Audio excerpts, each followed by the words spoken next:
Don't shop for car insurance until you hear this one secret. Every day, insurance companies adjust their rates for one reason or another. They are constantly adjusting the prices for coverage, which means today, Company A has the best rates. Tomorrow, Company B. It's just like buying an airline ticket. How can you possibly know which company is the best match for you on any given day? Easy. Call We Speak Insurance. With their patented technology, We Speak Insurance matches thousands of consumers with the top insurance companies in America. We Speak Insurance is continuously updating the insurance companies and their formulas. Call We Speak Insurance and you'll know which insurance company is the best match for you. If you've just received your renewal, you bought a new car or moved, We Speak Insurance will connect you with the best company for you. Today, get the best match whenever you shop for car insurance. Call We Speak Insurance. 855-901-5258. 855-901-5258. 855-901-5258.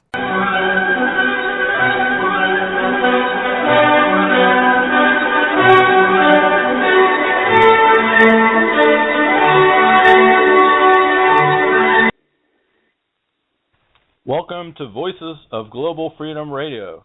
We are broadcasting from San Diego, California, Saturday, March 21st, 2015. This is Backpack and our co-host Yoda. We bring our patriotic conservative audience news you can use and actual tactics, methods, and strategies to survive and thrive in these dangerous, troubled times. We are proud to be syndicated with the Spark Radio Network, K98 Talk, and the Leading Edge Radio Network. We are among the top 5 news picks on Top Talk Radio, along with Sean Hannity, Rush Limbaugh, and other household names. Yoda, how are you doing today? If I was any better Backpack, there'd have to be 2 of me. We're doing really well. We've got a huge audience, thanks to your promoting our incredible guest today. That is one Petty Officer W.C. Reed. Mr. Reed has an incredible background, as many of you know from our promotion. He's a Navy diver and a submariner.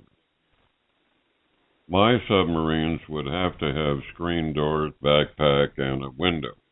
But anyway, he's written a couple books he'll tell us about. They're incredible. One has to do with the Cold War espionage that submarines performed. Another one's a fiction book. He's about to come out with another one.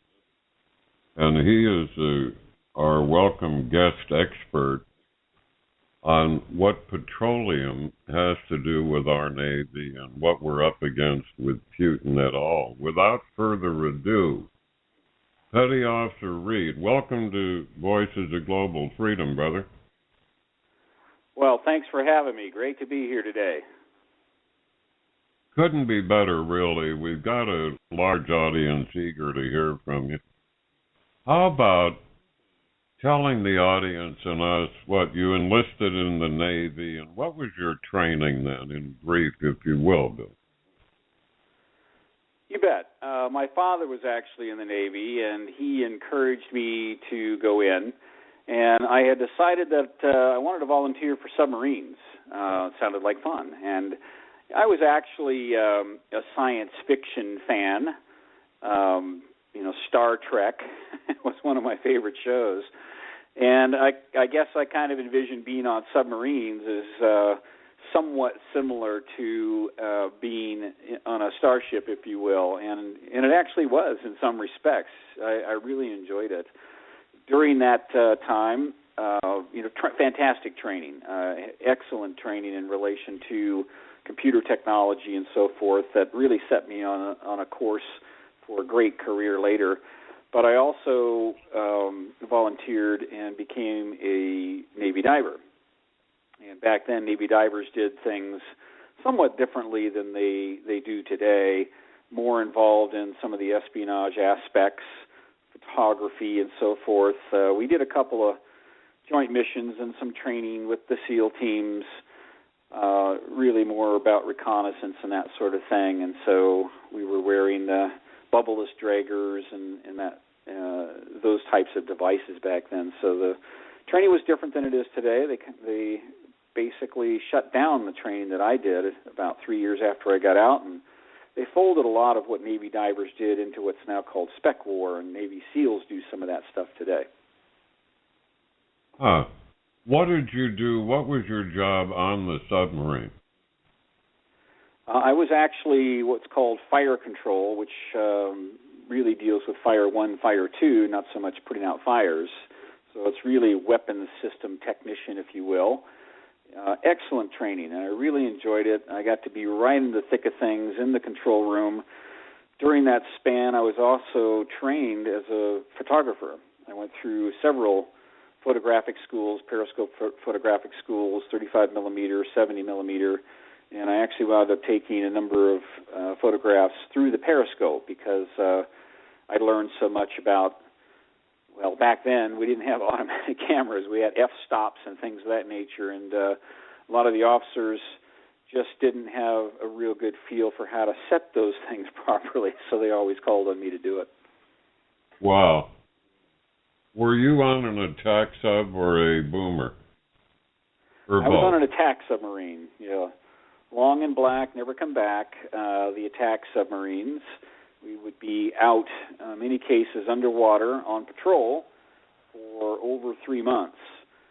And we were in what was considered to be hostile territory. And whenever we went on those special operations, as they called them, we all received commendations for actually being in a combat zone. We're really eager to read your books. I read a book some time ago about submarine espionage. I forget the name of the thing, but I enjoyed every intrigue, exciting minute about it. Certainly eager to read your book. Tell the audience the names of your books, if you will, bro. You bet. Years ago, I wrote Crazy Ivan, which was actually a memoir, and I had originally intended not to publish it. And I actually did not publish it until Blind Man's Bluff came out, and basically took the covers off. At that point, the cat was out of the bag, and my gag orders were up as well at that point. And so it talked about some of the operations we went on, but it was more about just what it was like to be a submariner. My father and I together after that wrote a book called Tarzan, My Father, which we actually wrote on behalf of Johnny Weissmuller Jr. His father, Johnny Weissmuller, was the star during the, as you remember back in the 20s, 30s, and so forth. He was the star of all those original Tarzan movies. He was also an Olympic champion swimmer, gold medalist. So we wrote The Truth, kind of a Hollywood jaunt. And then a couple of novels. DNA was one novel. That's out of print now, but The Eagle and the Snake is a SEAL Team 6 novel. That's kind of fun. And then Red November was the nonfiction book. And think of that as the Hunt for Red October, but nonfiction. So this was about some of the top secret programs, one that my father was involved in during the Cuban Missile Crisis, most people don't know about, and also the Ivy Bells missions. Blind Man's Bluff talked a little bit about that. I went into a lot more detail and have the only interviews with the actual saturation Navy divers who were involved in those missions within that book. What were those missions? So many of these missions were really to understand what the Soviets were doing. They were, without a doubt, espionage missions. And these missions entailed, in some cases, going right into harbors. I talked about one that my submarine was involved in, USS Drum, where we actually collided with another submarine deep inside their harbor, about a mile off the coast, and almost didn't make it out. We were where we shouldn't be. And the Ivy Bells missions were wiretapping. So these Navy divers actually went down to 700 or 400 feet to basically wiretap, if you will, the communications cables that were running between various different Soviet bases Very dangerous mission. So dangerous they had to be approved by the president prior to going. And several cases, submarines almost didn't make it back. And I got the first-hand stories from the submariners and the Navy divers who were aboard those boats during those missions. Hair-raising, to say the least. These were the most decorated, daring, and dangerous missions of the Cold War. The USS Parche is today the most decorated Navy ship, not just submarine, the most decorated Navy platform ever because of those missions. It's very, very dangerous missions. I read about the one where there was a cable in one of the Russian ports, and they were talking in the clear between 2 points with an undersea cable. We went down and stuck some kind of device on it, intercepting it. That's correct. It was an induction device. We actually pulled the communications off of the cables, and very cutting-edge technology. Yeah, very cutting-edge technology. Were you personally involved with that? I was not involved on the actual missions.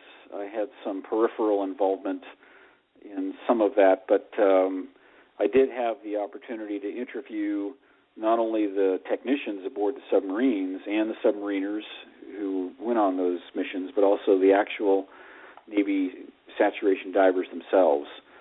And I remember one technician telling me, he could speak Russian, so he put on his headset after they put the induction cables on, and his eyes lit up, and he said, "Wait a minute, I'm getting the communications now." He says, "I'm listening to a Russian Soviet admiral, and he's speaking to someone in Vladivostok, and he's in Petropavlovsk, and he's talking about some really interesting." Oh, wait a minute. No, he's not. He's talking to a woman. Oh, no, now he's switched over and he's talking to another woman. Oh, my. He just talked to his wife, and then he switched over and talked to his girlfriend. Bravo. And we laughed about it. We said, "Oh, okay, we just spent millions of dollars to go on this mission to hear Admiral speak to his wife and mistress in the same line." I can't resist a small Yoda anecdote. It's like an anecdote. I promise not to do that through the show.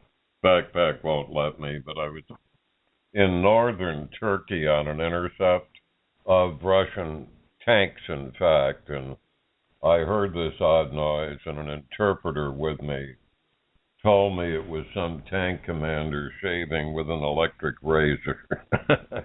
So that was my big intercept. Backpack, what have you got there? Those things happen. Those are great stories. Our emails are lighting up, and the chat room is lighting up as well. Call in 646-652-4667, Voices of Global Freedom with W. Craig Reed. One of the emails came from Kansas City, Kansas, and they want to know, you have served in the military and been enormously successful in the technology industry. What is going on with the petrodollar? And we're hearing so much about Russia and the Ukraine these days, but what's your takeoff on all these major headlines and the Cold War III, which is what it appears we're going into now? Yes, a lot of people have asked, well, what happened to Cold War II? Well, you'll have to read my book to know what happened with Cold War II and what it was. We're definitely moving into another Cold War, and people say, the Cold War I was cold, and I say, well, you were never on a submarine that actually got torpedoed in depth charge. That was pretty hot, in our opinions.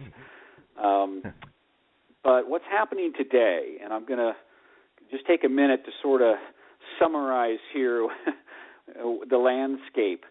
Why did Putin invade Crimea? Why did he invade Ukraine? And why is he still pushing troops to it? He's essentially behind the invasion of Ukraine.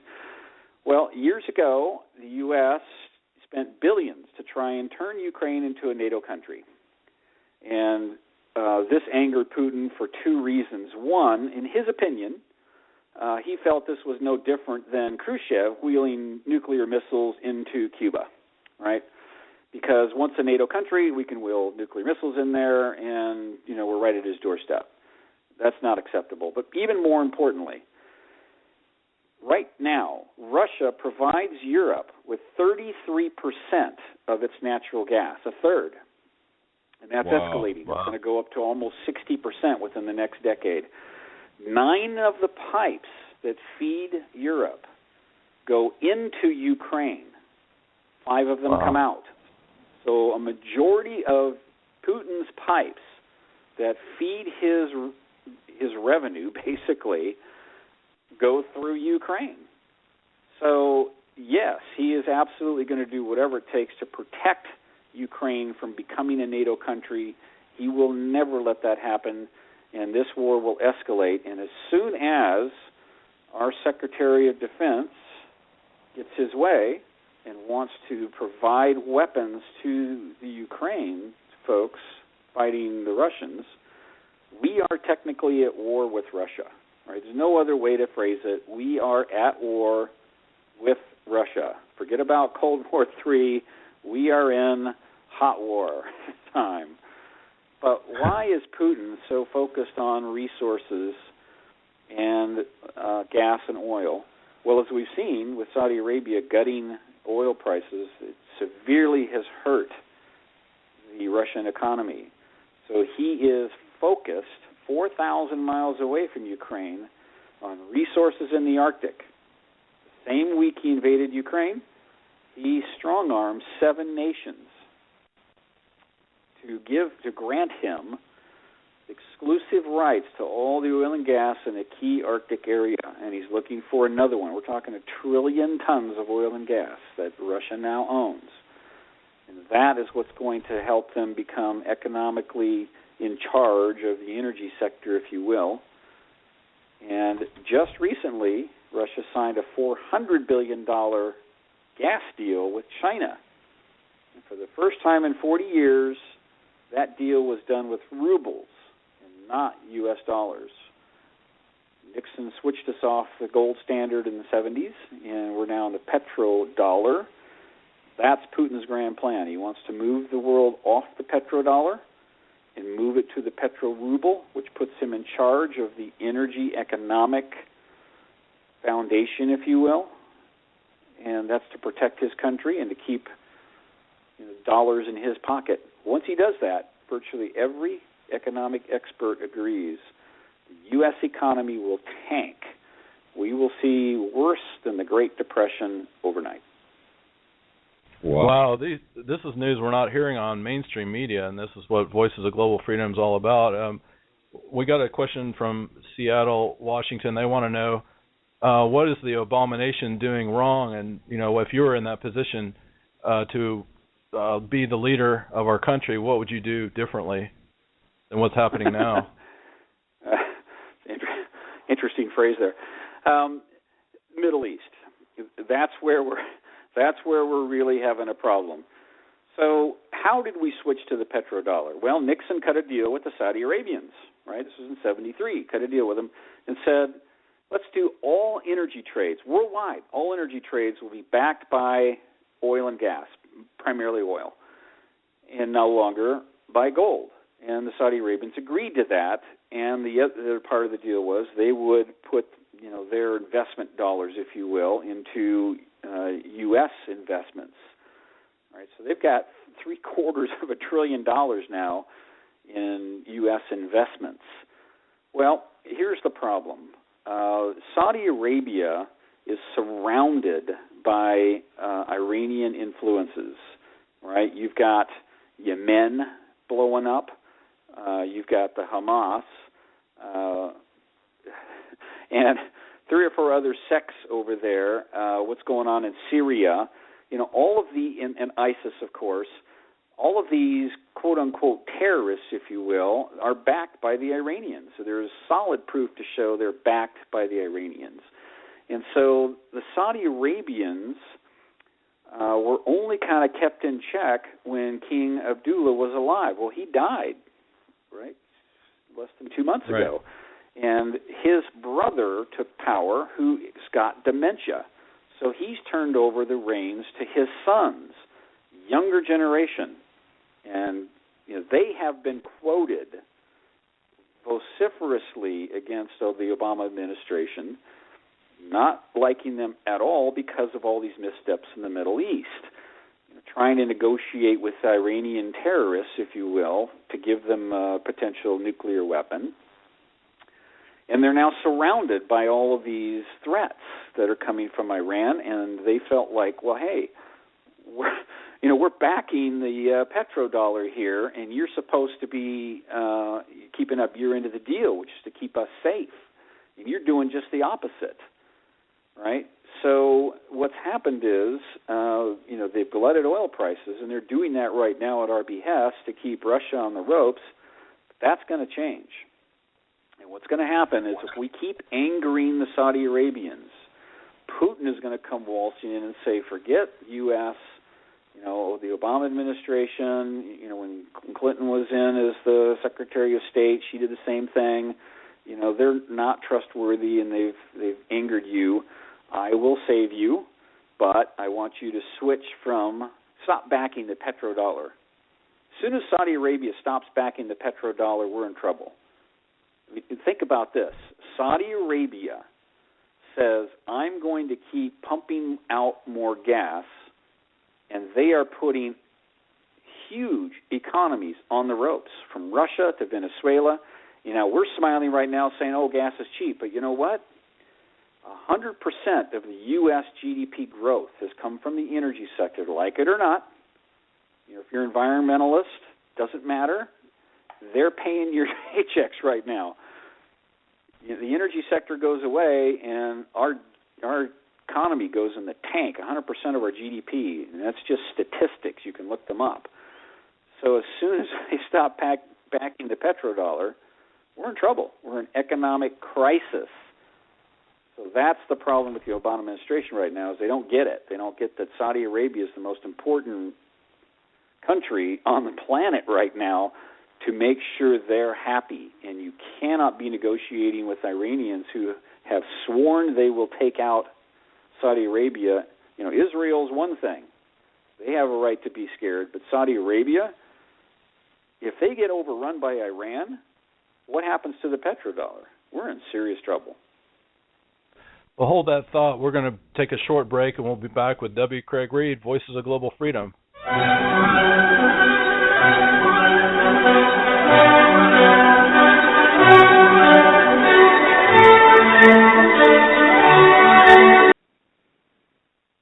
ImpactAnalytics.com. Mr. Reed, Sailor Reed, and audience, please take a look at ImpactAnalytics.com. I say again, ImpactAnalytics.com. Florida-based Tim Kalin is a personal friend of mine, Yoda's here, and has a wealth of opportunity for anyone that has a cache of email addresses. Also, he's into some other things that are really hard to describe in any detail here on the program, but I say again, contact Tim Kalin, Impact Analytics in Florida, ImpactAnalytics.com. I worked with Tim personally in Beirut with the Marine barracks bombing, and before that, the embassy bombing. But he's got something for everybody with his numerous websites down there. Without further ado, we will, in a second or two, go back to our fabulous guest tonight, Roy, who's giving information available nowhere. Yeah, please go check out the punchingbagpost.com. Again, that's also Tim Kalin's newest project. It's a consortium of conservative news aggregation. It's an incredible website and a lot of work, and it aggregates all the conservative news from all over the world and puts it all within your reach, the punchingbagpost.com.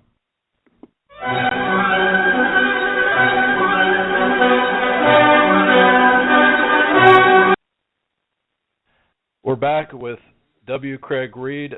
We're talking about the petrodollar, and so where do you see all this going with? We've got such a everybody's referring to Obama as the Chamberlain when we really need a Winston Churchill in that seat, and we're really there's so many areas where we just heard the latest breaking news is unbelievable that Iran and Hezbollah has been taken off the terror list, and they've been on the terror list for I don't know how many decades, but that's just unbelievable. Well, what are your thoughts on this, sir? Well, I do talk about that in depth in my book, Cold War III, and it is very concerning. So we know that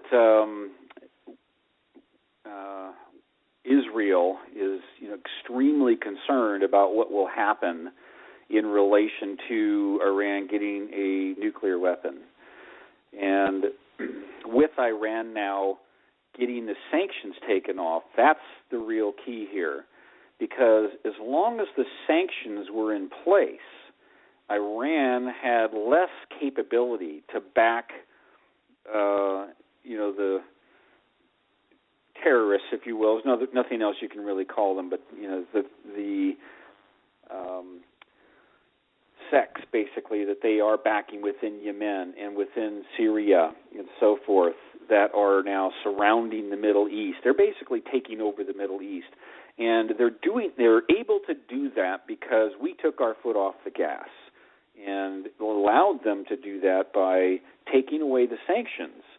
So there's two key things to think about, not just them getting a nuclear weapon. If they're backing terrorists, how do you not call them a terrorist? A lot of people were angered with what Bush did, in terms of the invasion, and was that right? Was that wrong? We could debate that all day long. But one thing he did say that at the time, right after 9/11, that virtually every American, few Americans that I had ever spoke with, and certainly we didn't hear about this anywhere on the news, disagreed with. If you back terrorism, you are a terrorist. That's what Bush said, and we all agreed with it.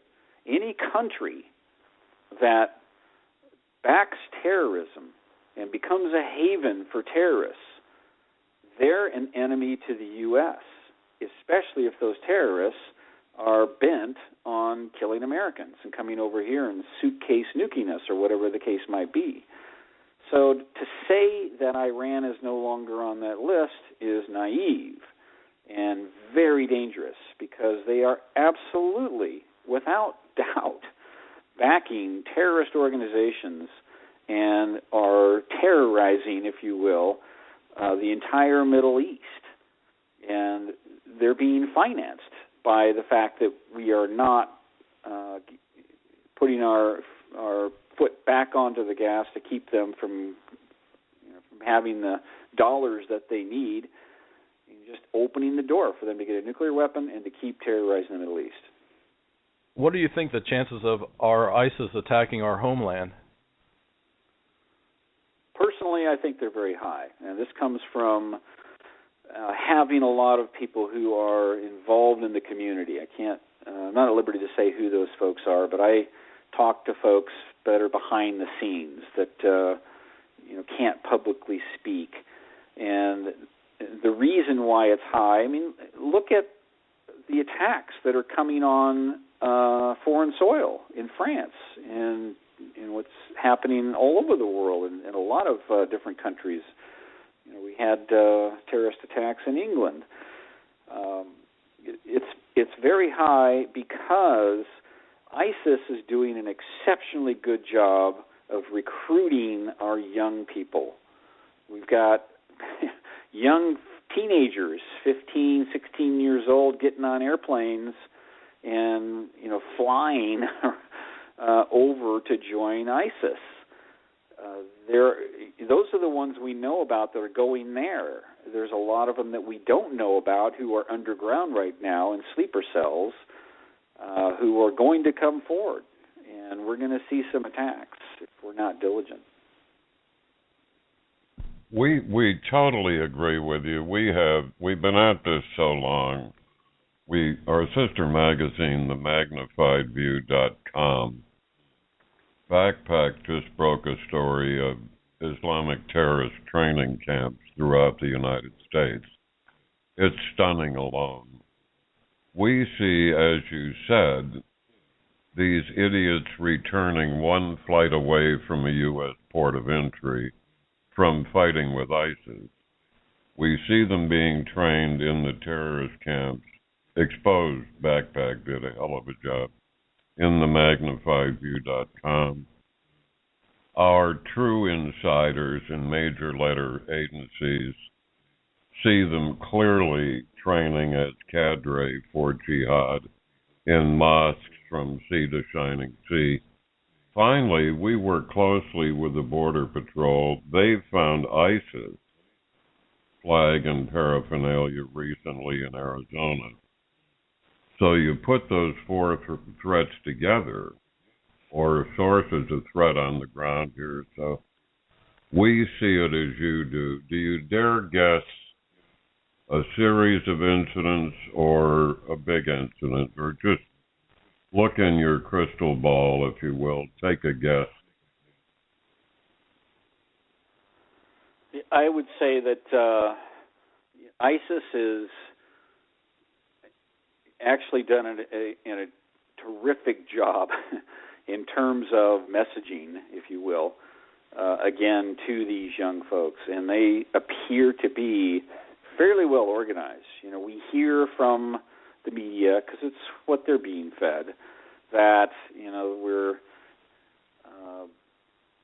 taking them out and they're becoming disjointed and, you know, they're not well organized and all of that, but yet the fact that they are spreading like wildfire and they are recruiting so many more, especially the young kids, to their cause, shows that they are very well organized and very well run, and so it's not unfeasible for them to plan something big rather than, you know, just rely on a few hit and runs here and there.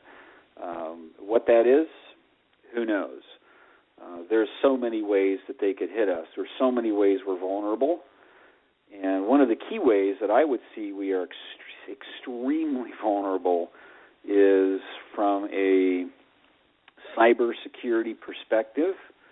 You know, through my career as a consultant, I've actually consulted for companies like Booz Allen Hamilton, very much involved in the security industry. Symantec, one of the largest security companies out there, SAP and so on, HP for the security side. And they have some fantastic technologies, really fantastic technologies, excellent companies. But even they, you know, are struggling to keep up with the hackers and the cyber attackers. But more importantly, their technology, as good as they are useless if they're not used. And so there's, you know, I was in shock. I have to say I was in shock. I actually did not know that there was not a requirement for government officials to archive, to do a simple thing, archive their email. How in the heck do we allow the Secretary of State for all those years to not archive her email and just, you know, use a private server she says was secure? We have to believe her. But if it's not locked down by the latest technology, who knows how many of those secrets have already been hacked and they're just not telling us, right? That's the kind of stuff that can get used against us. Well, with the clearance you've had, my word, you know what had happened to anybody else that communicated stuff over the internet unencrypted. You know, Leavenworth would be our new address for sure. My word, you're consulting the consultants, Booz Allen. We've got quite a guy on tonight, Roy, as all of our emails lighting up the board tell us, don't they? That's right. We've heard reports that Hillary Clinton's, because of 50,000 emails, that she should be held accountable for 50,000 treasonous things. But we're hearing reports that we might not know about it now, but it could cost trillions of dollars and intercepts by the Russians and the Chinese, who really were hacking her emails from what reports we're seeing, because it was just out there for anybody to just grab. So it's really what she was giving. She's considered the number 2 intelligence officer in the United States when she was Secretary of State. You know, and it just, you know, how ridiculous is this? We picked up one that from an excellent source that currently working, that the Prime Minister of Germany, what's her name, Metzger, anyway. Yeah. Merkel. She was angry. Yeah, she was mad because no such NSA grabbed her cell phone, but she was angry. And her Nachrichtendienst, her CIA, if you will, then in retaliation picked up Hillary stuff. It's an interesting bit of business. Looking forward, ominous and sinister, we personally know major letter agency people that have moved their families out of the D.C. area, out of the D.C. metro area, to be at a distance from D.C. These are feet on the ground like you and backpack. These aren't hysterical, take a notion and move their family type men and women. So I view that as telling and really ominous. Anyway, back to you, sir. Yeah, I would agree. I think I've heard those stories as well. People who are concerned about what's happening in relation to security and the hacking and so forth. And having been involved in the security side and understanding clearly how easy it is to hack into these technologies, it is scary to learn that our number 2 security officer, if you will, did not have any oversight in that respect.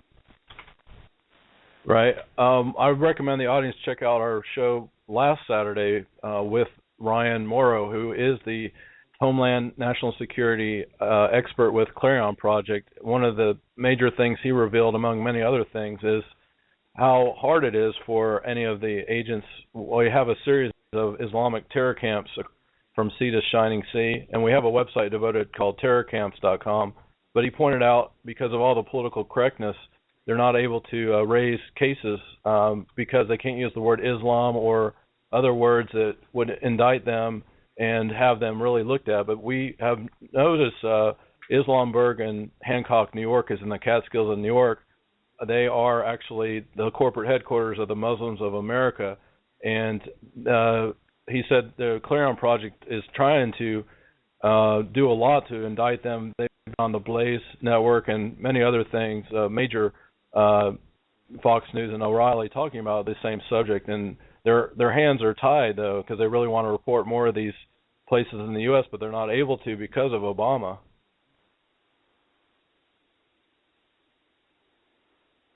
Yeah, I've heard that as well, and it's very concerning. And I think what it really comes down to is that, unfortunately,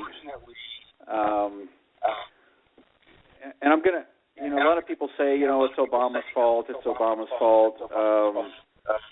And yes, the responsibility needs to be taken there, but I think it's time for we as Americans to stop blaming and pointing the finger and realize that it's our fault.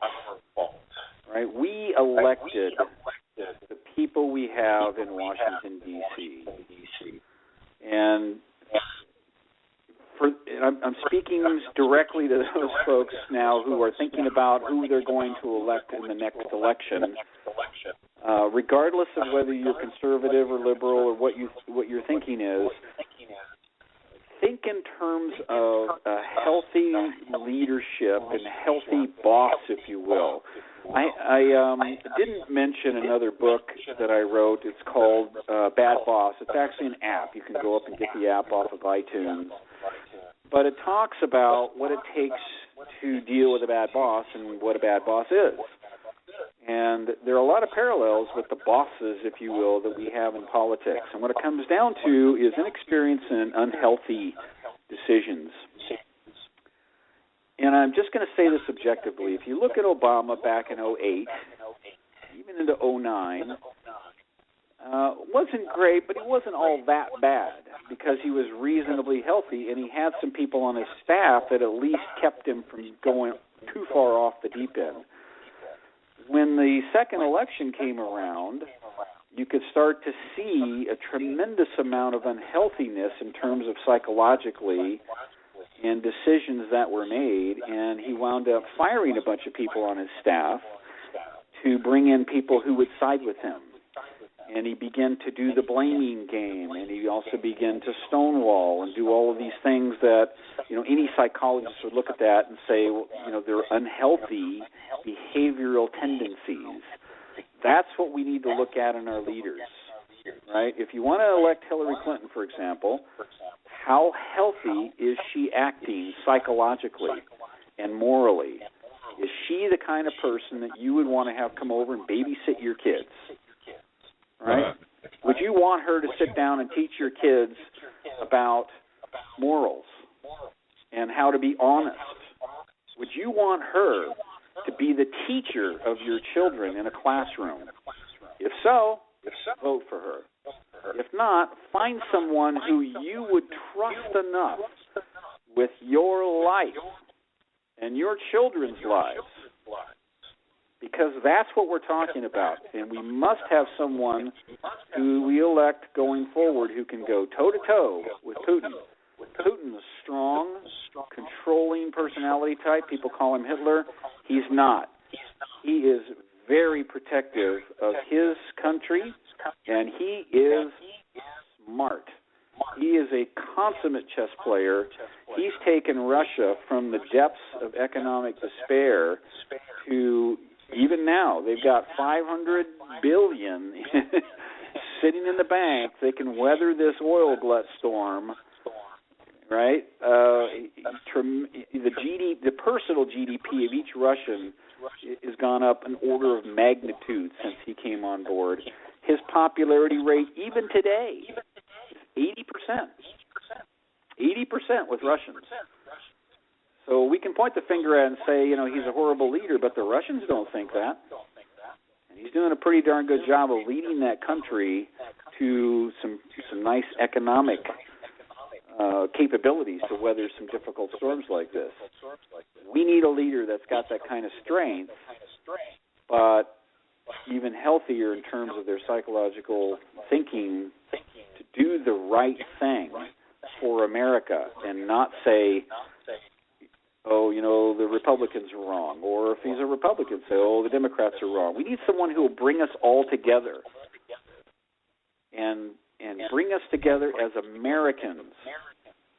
Right? Some of my closest friends are Democrats and liberals. I don't hate them. I disagree with them. But I disagree with a lot of my good friends who are, ultra-Republicans, because sometimes you get a little too far to the right and your thinking gets a little distorted. So let's come together and think of what's right and best for America. Hold that thought. We'll be right back with W. Craig Reed, Voices of Global Freedom.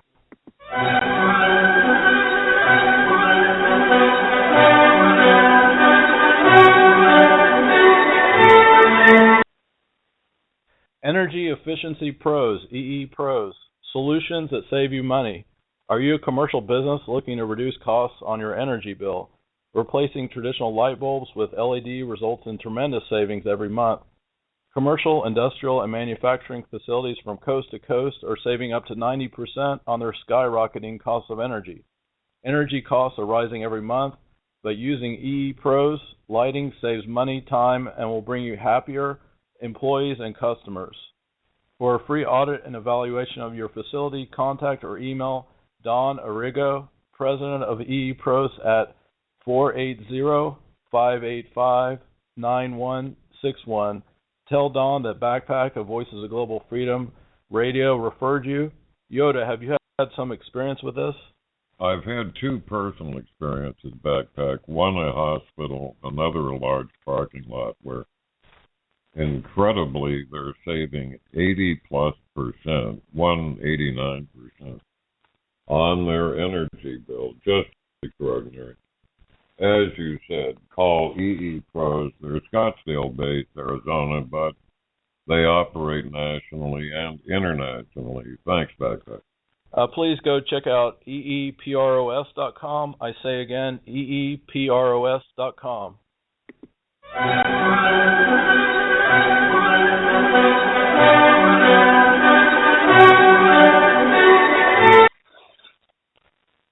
back. If you will, Brother Reed, repeat that Hillary analogy. It was profound. We're going to run that on our sister magazine, magnifiedview.com. I'll even generously give you the quote. Usually I steal them. Plagiarism is copying one guy. I do research that's copying a lot of guys. Anyway, that was, I think, utterly profound. Do that again, if you will, brother. Now, the which quote was that on Hillary? The Hillary analogy you gave. You know, the babysitter and the whole thing. Oh, right. If you will. Yes. So I'm gonna write it. Whether it's Hillary or anyone else that you want to elect as president of the United States, take a hard look at who they are, not what they say, but what they've done and who they are, and ask yourself this question: would you trust Hillary or whoever you want to elect to any office with your kids? Would you trust her or someone else like her, any politician, to come over and babysit your kids and to teach them morals, to teach them in your classrooms, right? Would you basically trust your life and your children's lives to the care of Hillary Clinton or someone like her? Because if so, vote for her. Go for it. But if not, vote for someone that you would implicitly trust with your life, because that's what we're really talking about. Those are all excellent points, and at the top of the hour, we're going to talk about generalleadership.com. Brigadier General John E. Michelle, who's been on a past show. He's just doing incredible, great things to teach general leadership, and it's a great website I refer everybody to. So we just got a question from Chicago, Illinois, concerning this petrodollar and what is Putin's grand plan and what happens if he achieves it? We touched on that earlier, but Putin is focused on the Arctic right now. And whether you believe in climate change or not, or what the reasons for are or not, I'm just going to talk about facts, undeniable facts, and we're just going to lay those out. I've been to the Arctic. I've seen it. And here are the facts.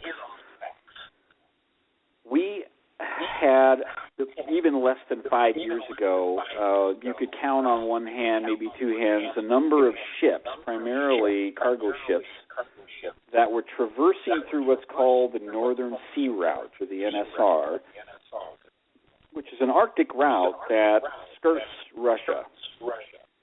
And I talk about this quite heavily in my Cold War III book, and that's really what the potential conflicts are about here. Because, again, whether you believe the ice is melting or not, I encourage you to get on one of these cargo ships and go up there, because we've gone from 5 ships going through the NSR to dozens and dozens per day. Hundreds of ships are now going through the NSR every year. And they can, because the ice has melted so much. It's melting everywhere, right? So whatever the cause, that's just the fact that Putin sees it. So he is fortified and built over a dozen military bases all along the NSR route.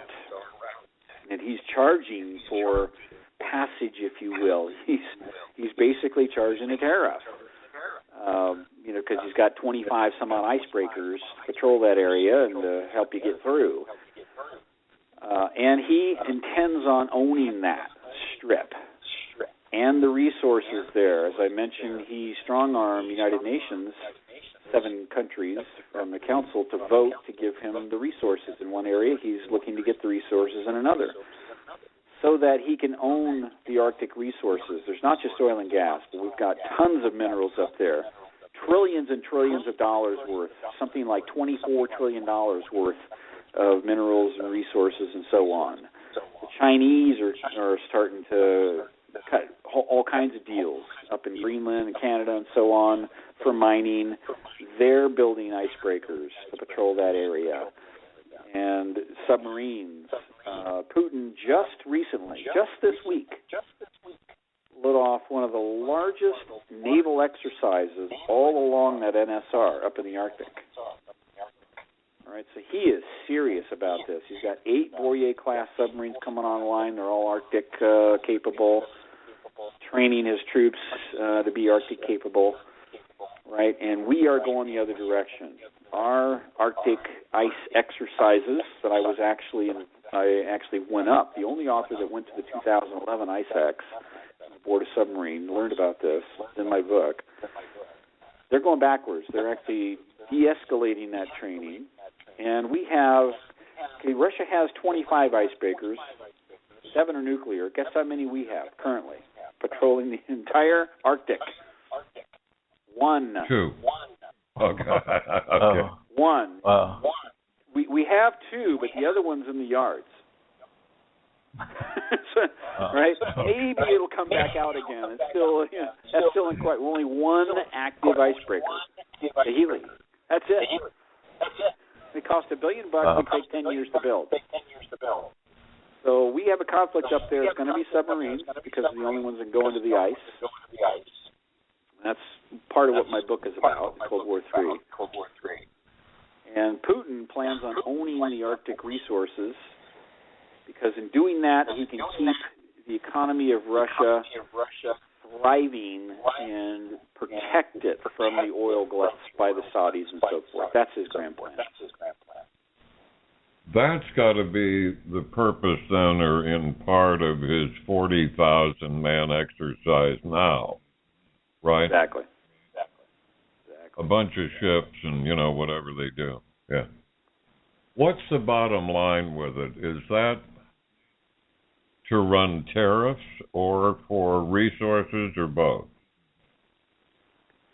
Think about and I actually outlined several scenarios in Cold War III about what could happen.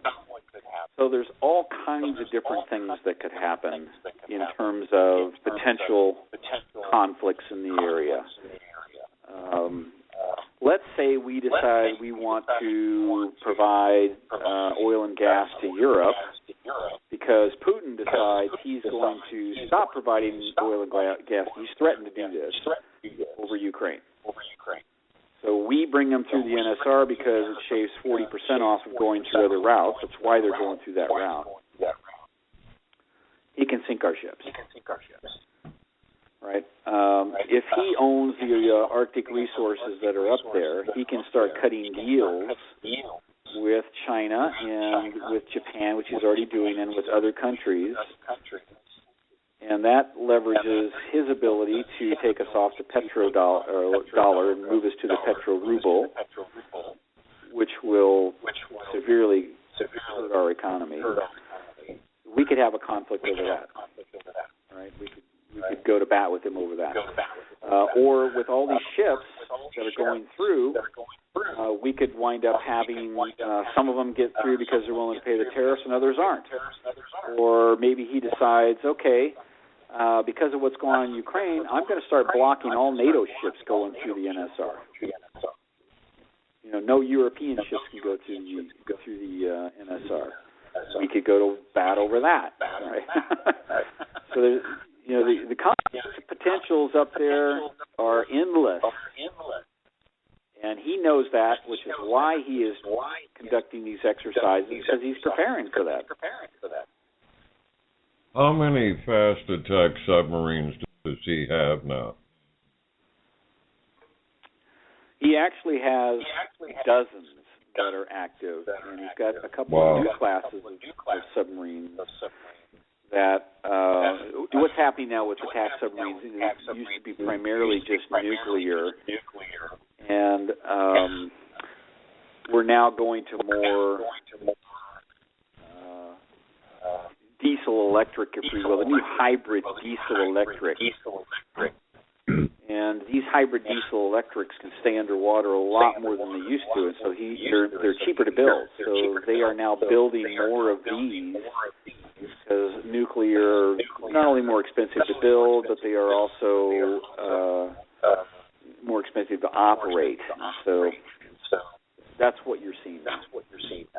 I've read that they're even quieter now somehow, and they operate littorally. They operate in shallow water. Yes, that's correct. Wow. The diesel electrics are extremely quiet. You know, the Akula class was the one that we were really concerned about back during the Cold War. There were several of them that were really quiet. You know, when a diesel submarine goes on the battery, it's really hard to find. That was the subject of my book, Red November, the 4 foxtrots that came over during the Cuban Missile Crisis. Threatened our blockade. We couldn't find them because they were so quiet. Wow. We just got this email from Sacramento, California. Why isn't the American government not dealing effectively with Putin and his aspirations? I think we answered that earlier in relation to who's in control in the White House today. And again, it's because inexperience. We don't have anybody on staff currently who really understands how to deal with what's happening in the Middle East. Never really even run a state, let alone a country. And it's difficult. You might like someone and think they're going to wind up being a good leader, but if they don't have the experience, if they haven't been thrown into the briar patch, so to speak, you can't really expect them to all of a sudden just wake up one day when the proverbial hits the fan and know exactly what to do. Now, good leaders understand what they don't know, and so they bring on to their teams people who do know. Unfortunately, in this case, we have a leader, just being honest here, who, if anyone thinks John Kerry is the consummate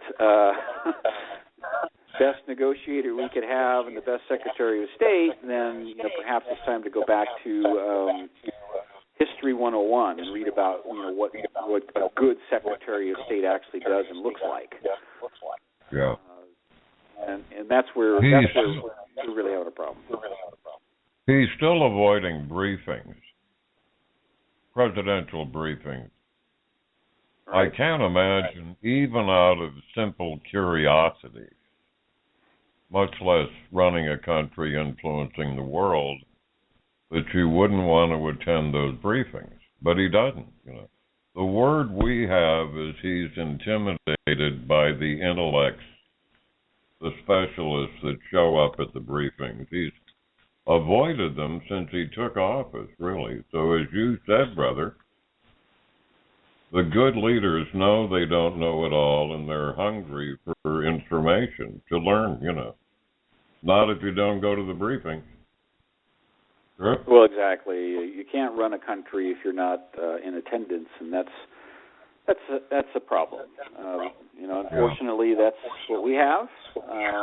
And again, it's easy to point the finger and blame, but we Americans, we're all in this boat together.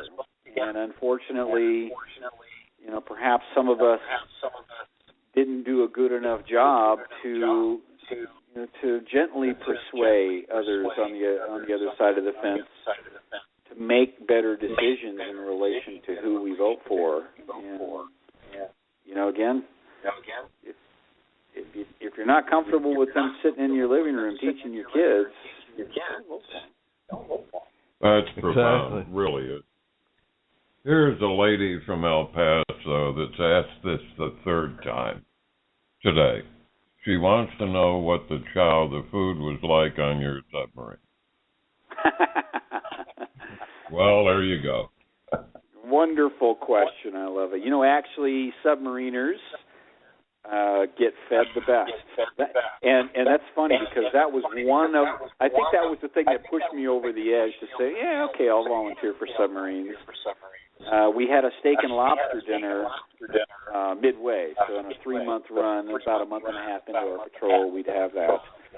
Now, the drawback is you don't have anything fresh, right? You run out of anything fresh within a few weeks, so it's all canned and frozen. But it's pretty good food. What do you hope our readers and listeners take away from this interview and your latest book, Cold War III, How the U.S. Navy Can Defeat Putin and Halt Climate Change, due out this spring? Let me interject back there.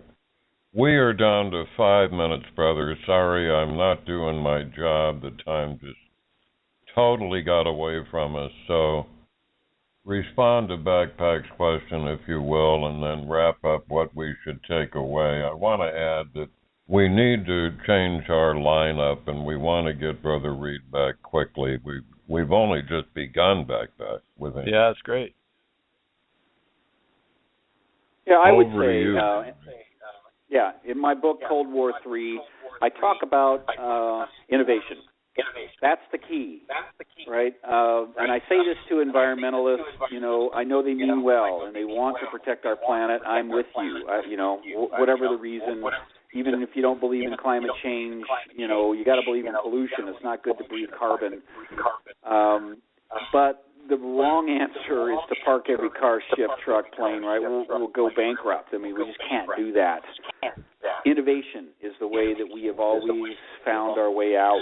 The Internet added 100 trillion to our gross domestic product above and beyond over since 1984, right?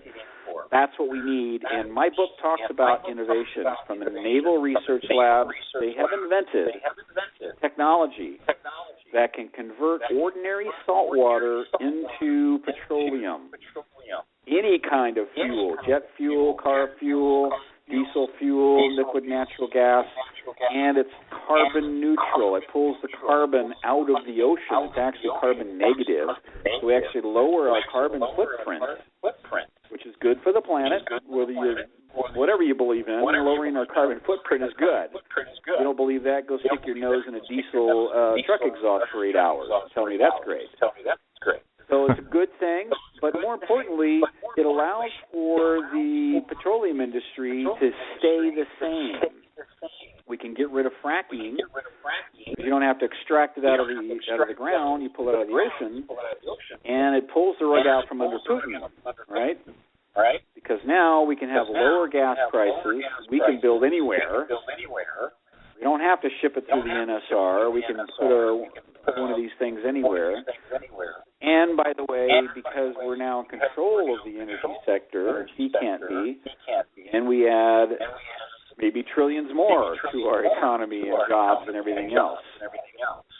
But it's sitting there a stone's throw away from Washington, D.C. Obama wants to spend $2 billion on green tech, and not a penny of it is going to this. That's an issue. How would our listeners be able to find you? You can find me at Craig, CraigReed, wcraigreed.com. Or if you go to anywhere books are sold, Amazon.com, wherever, and type in Cold War 3, the number 3, or III, Cold War 3, you'll see my book come up. Cold War 3, How the U.S. Navy Can Defeat Putin and Halt Climate Change. Well, it's been our honor and privilege having you on the show today. Really wakes up to a lot of things. I think to keep an eye on the petrodollar. I think one of the final questions has been, how close are we from having the petrodollar go from the U.S. dollar to the ruble? Is that coming up soon? The oil and gas deal that China cut with Russia begins in 2018. They've got to build some pipes, one big one in particular, to transport that. So you can see the transition happening now, but I would say 2018 to 2019, right in that ballpark, is probably when Putin has his eye on pulling that rug. We're fortunate to be neighbors, as you know. We're eager to meet with you personally in the next little while, and we want to change our lineup and get you back soon. talk with you off air, if you will, sailor. We'll buzz you tomorrow or Monday. We want to thank you for coming on with a really informative interview. I was waiting for little wisps of smoke to come out of our computers, weren't you? Yeah. You've really lit up the board here, and that's what it's all about, of course, our audience. Want to thank you profusely for coming on with us, brother. Thank you, sir. Well, it's been a great show. Yeah, most appreciated. Thank you very much. Have a great day. You too. Thanks, guys. Thank you. Be safe, brother. Be safe. We You have too. Stryker Bye-bye on now. the line. Bye-bye. Take care. Stryker, how are you doing, sir? Good evening, gentlemen. How are you? Did you hear our previous hour? Unfortunately, gentlemen, I was tied up in something that kept me away from the computer. My sincerest apologies, and I am getting a wee bit of one of those Blog Talk Radio echoes. You might call back in, but don't forget to pick this up when you get time on archives. The first thing I do, sir, when we break the line. Yeah, it's been one of our most informative, in-depth, if well into profound geopolitical interviews. We're going to get this sailor back quickly. Anyway, he's happens to be a neighbor here. He lives around the corner. We'll be meeting him in person. We're often not able to meet our friends in person. It's virtual, as you would know. How are we doing with the echo now, Stryker? Well, let's see. No longer. Well, I'm actually picking it up on my end. So how about if I call back in real quick? Can you guys sing, dance long enough for me to do that? I'll bet we can. We'll play Flight of the Valkyries anyway. Wonderful. We're not picking it up here, but anyway, call back if you will, sir. Very good, sir. Thank you. We'll take a short break.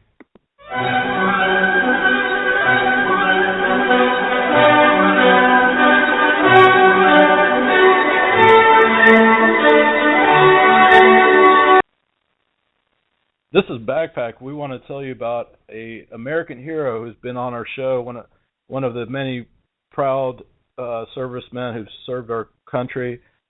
He is the Voices of Global Freedom, MagnifiedView.com, patriotic American hero, Brigadier General John E. Michel, United States Air Force, retired. And please go check out his website called GeneralLeadership.com. I say again, GeneralLeadership.com. It's a consortium of many brigadier generals and many people in the military, and he's, I believe, 4,000 classrooms where they're teaching the real types of leadership skills, not the Common Core, which we're going to have a show on May 2nd addressing how the horrors of Common Core, or we should call it Communist Core.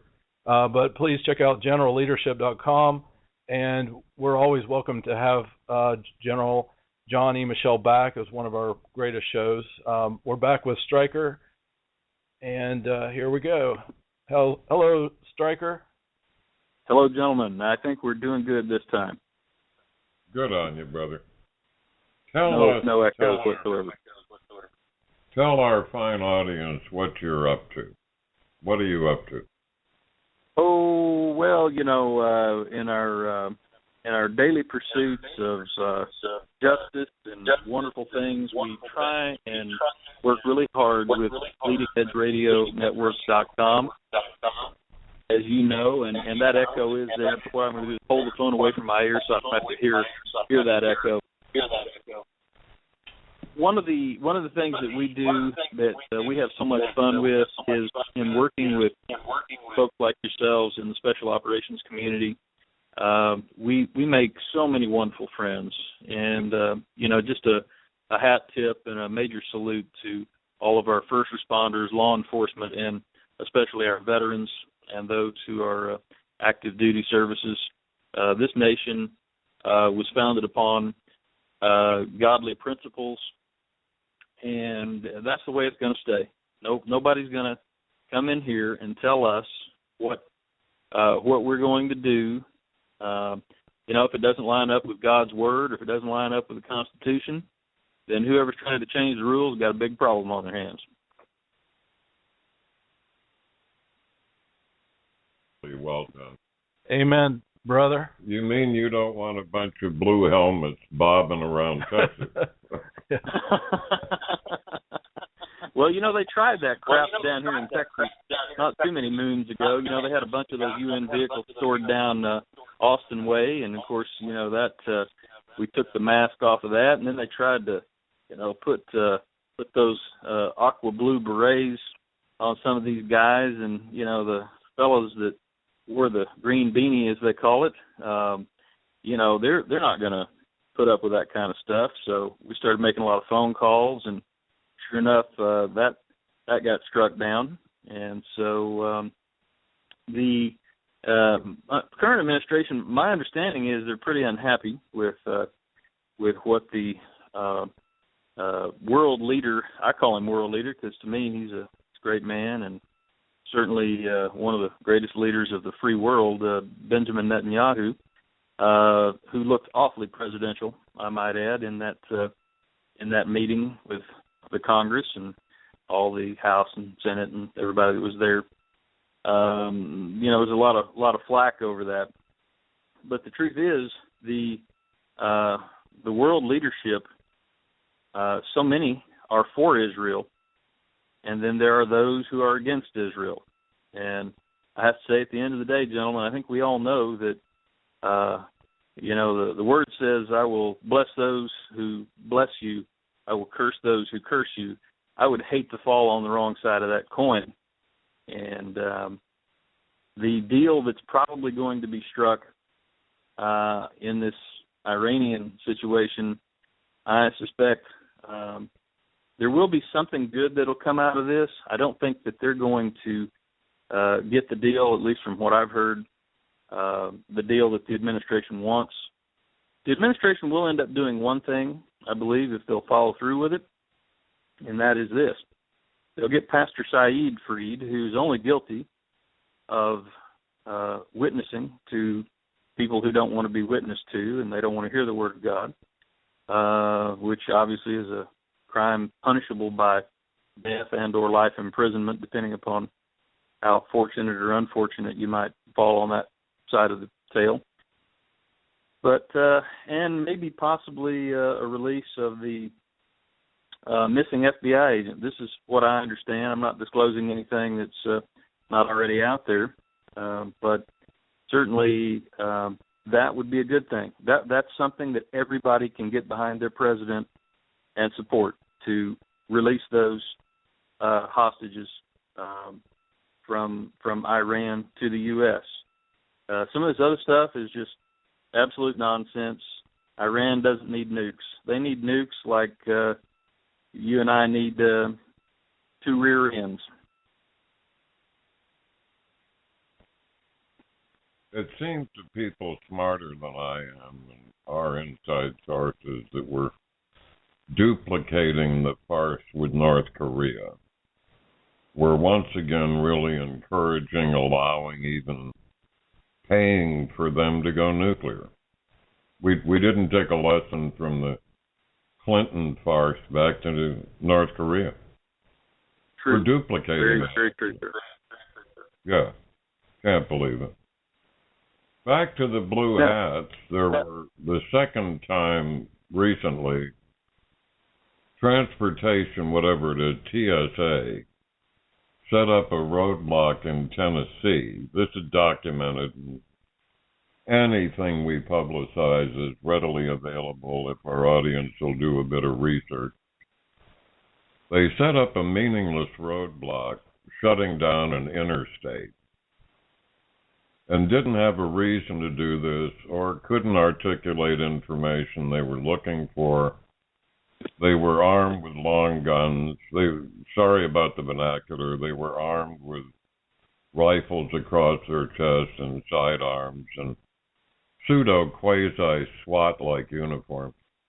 A local Tennessee sheriff shut them down and chased them away. So don't know what's going on with that, but it's the second time they've tried that in Tennessee, striking. Well, what are they Well, up those to? are very disturbing, sir. No question about that.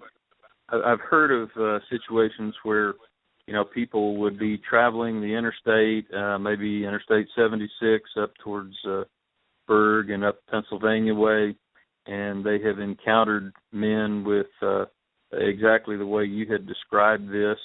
Obviously, I'm not certain that those are DHS, and if they're wearing the typical blue berets, then, we all know that the UN assumes that they can operate with impunity. But I wouldn't want to be a carload of those guys that would run up against some guys who, didn't like the UN. I'm not making any suggestions here, but I will tell you about an incident that happened, I heard about down in Texas, where even the Fort Worth Police Department ultimately apologized for this, but it was a little government program where they pulled people over on a side road that was just off of Interstate 30.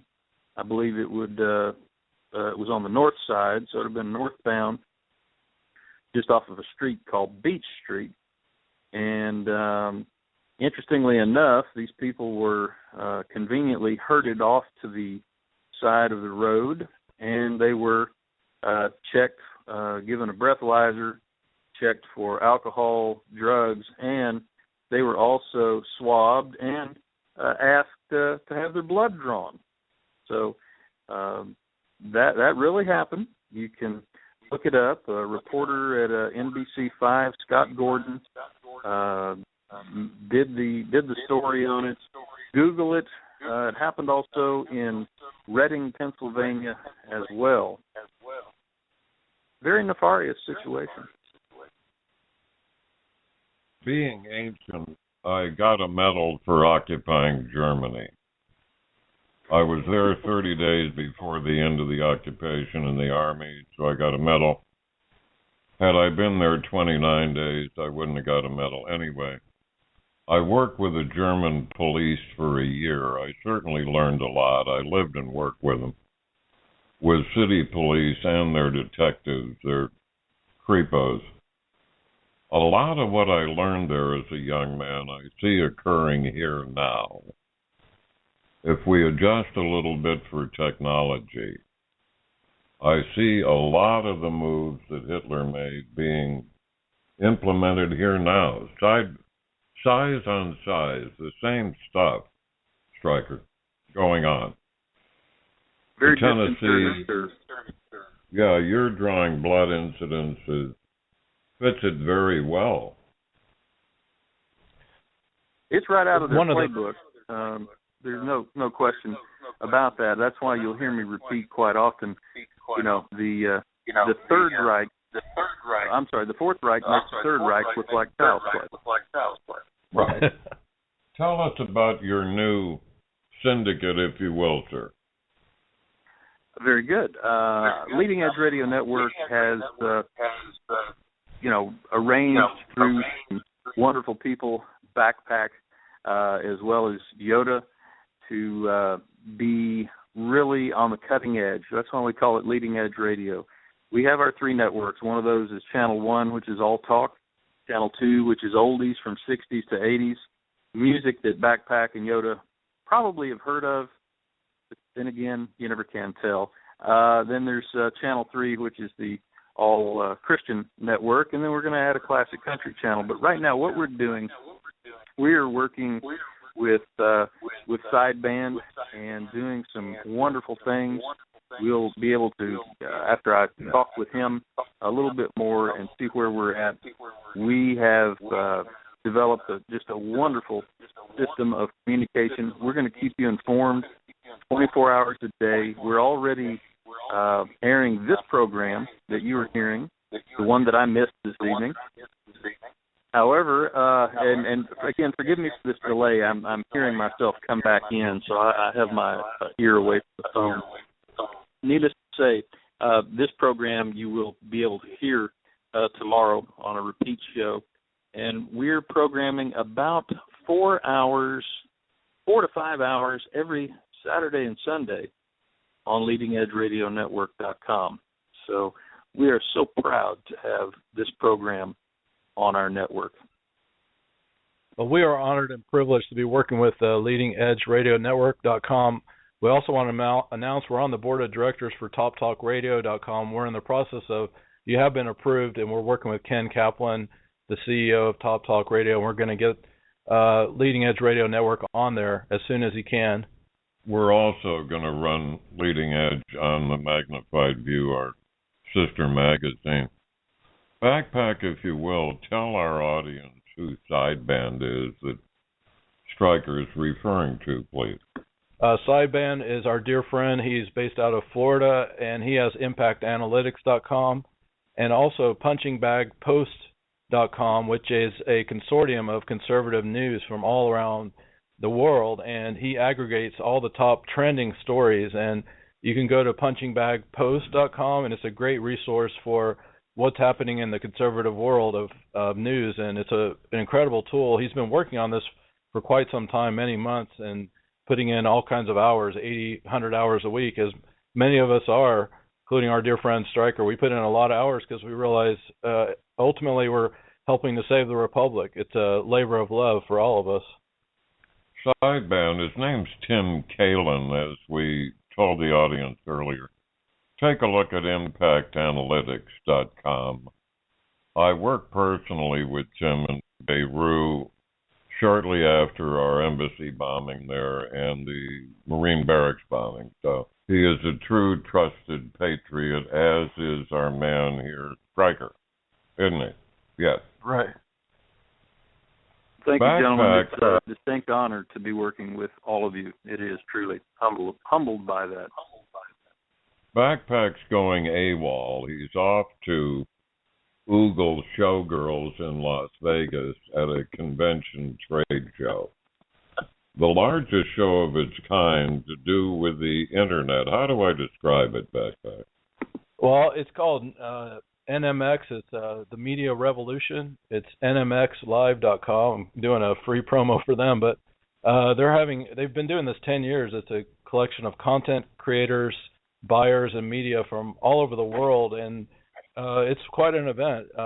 They offer classes on how to do podcasting, all kinds of incredible things, but it's at the Las Vegas Convention Center, and they're expecting 250 speakers, 1,000 exhibitors, and 100,000 of the world's leading content creators. So it's quite an event. I'm really honored to go and really do a lot of active listening. That Yoda and I talk about that, how critical active listening is when it comes to everything in life.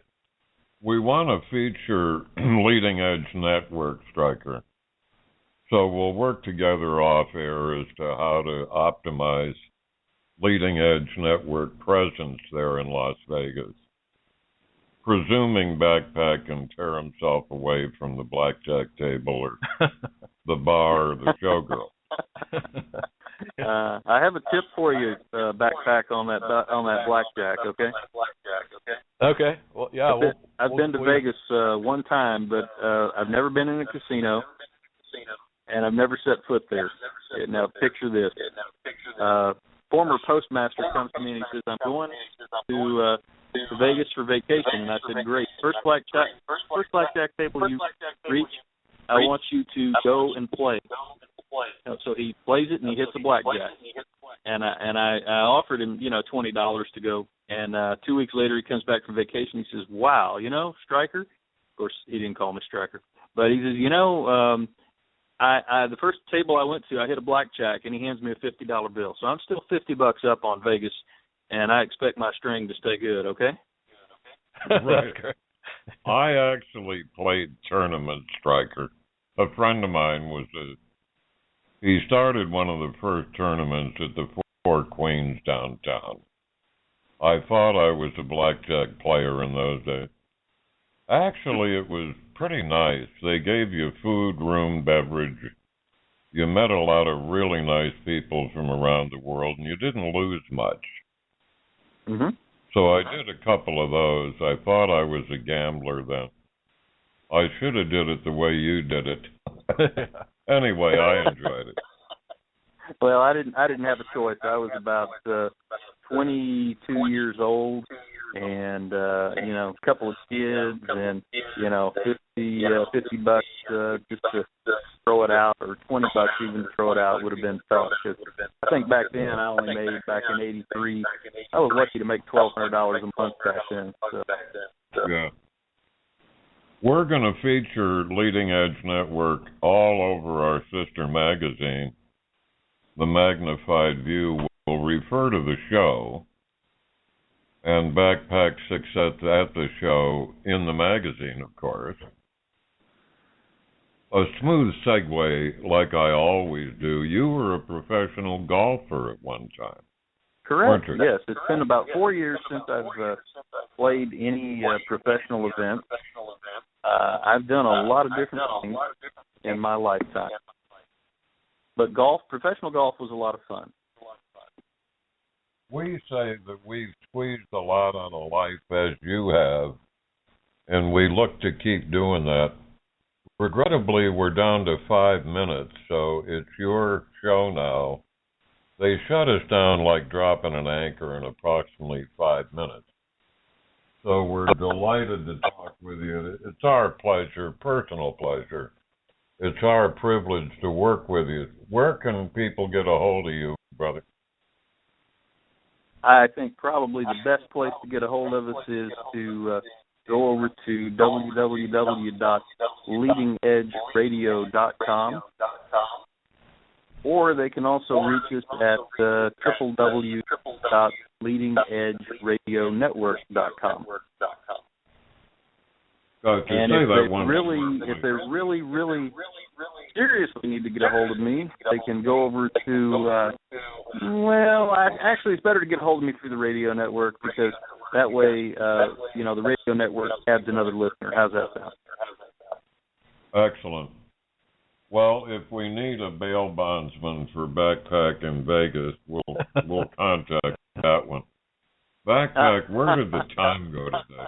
Yeah, it was a great show today, and what a great guest, and it's always great having Stryker on and keeping up with the news.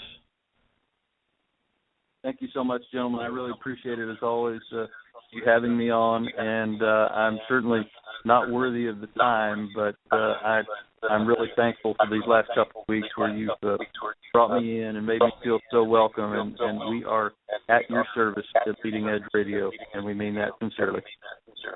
Well, you're stuck now. As you know, our investigative arm is pretty good at finding people, so no sense you're trying to run now. We'll just get a hold of you. You'll be tired. Absolutely. And I trust that you got my emails earlier. Yeah, we got it. We'll go over that shortly. It's been great having you on the air, and what a great guest. He brought up a lot of things that the mainstream media isn't talking about, and that's one of the major parts of Voices of Global Freedom, and also MagnifiedView.com, is we're giving the news that the lamestream media doesn't give us, that we desperately need. This submariner diver, Navy diver named Reed tonight, well, you'll hear it, just broke breaking, developing news about every 5 minutes he was on, Strike. I've not seen, we're fortunate to have a stunning guest lineup, as you know. And I've never seen our emails light up like they did tonight. I thought little wisp of smoke's going to be coming out of this computer back there. Yeah. And just to recap some of the amazing things is, we know the Arctic cap is melting. The United States of America has one submarine, and the Russians have dozens and dozens of submarines. And that's icebreakers. Yeah, and icebreakers, and they're starting to charge everybody who goes through there. So that was among many things. And the Russians are working hard to get the U.S. dollar off the petro and making it the ruble. So those are some of the most astounding things that came from our guests. It's like, wow, we don't hear that on any other news outlets. He's a consultant. Brother Reed's a consultant to major consulting agencies. Booz Allen among them. So I'm sure you'll talk to him one day, Stryker. He's a neighbor here, oddly enough.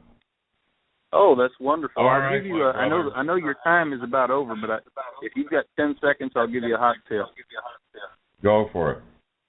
I believe that, believe it or not, Israel and Putin will work together on this agreement over in the Middle East, and that will be a rare occurrence, but that's what I'm hearing through the grapevine. Fascinating. We'll talk to you next week, brother.